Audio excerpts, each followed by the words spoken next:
Министерством земельных и имущественных отношений Республики Татарстан разработан проект закона Республики Татарстан, предусматривающий случаи бесплатного предоставления в собственность указанных граждан земельных участков. На право получения бесплатного земельного участка могут претендовать участники СВО из Татарстана. Это герои России, награжденные орденами за мужество и отвагу, проявленные в ходе спецоперации, а также добровольцы, сотрудники Росгвардии, имеющие специальное звание в полиции. Мы подготовили законопроект, который сейчас направлен на межведомственную координационную рабочую группу, где проходит оно проверку.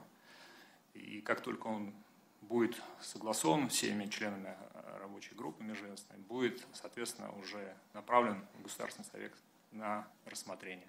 Я думаю, что, наверное, до конца этого года мы этот законопроект должны принять. Как сообщил министр, порядок выделения земельного участка будет таким же, как многодетным. Сейчас вопрос прорабатывается с Минобороны. Минимальный размер участка – 10 соток. Другой важный вопрос – регистрация недвижимости. Сейчас на кадастровом учете в республике числится 207 тысяч неоформленных квартир, домов и земельных участков. Это на 70% меньше, чем было 2 года назад. Тогда объектов без прав было почти 700 тысяч. Хотела бы призвать всех граждан, даже если у них на руках имеются, скажем так, документы на квартиру из БТ, необходимо регистрировать данные объекты обязательно в Росреестре.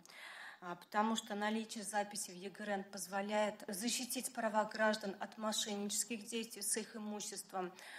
Также дает возможность получить компенсацию в случае изъятия объекта для государственных и муниципальных нужд. Еще одна новость. Доступ к ЕГРН теперь имеют не только собственники недвижимости и органы власти, но и наследники или покупатели. Паспортные данные с этого года в выписке не указываются. Таким образом, можно убедиться в чистоте сделки. Это может быть случай, когда кто-то хочет приобрести объект недвижимости и хочет удостовериться, что действительно тот, с кем он пытается заключить сделку, является правообладателем этого объекта недвижимости. То есть человек может пойти к нотариусу и попросить его подтвердить данные.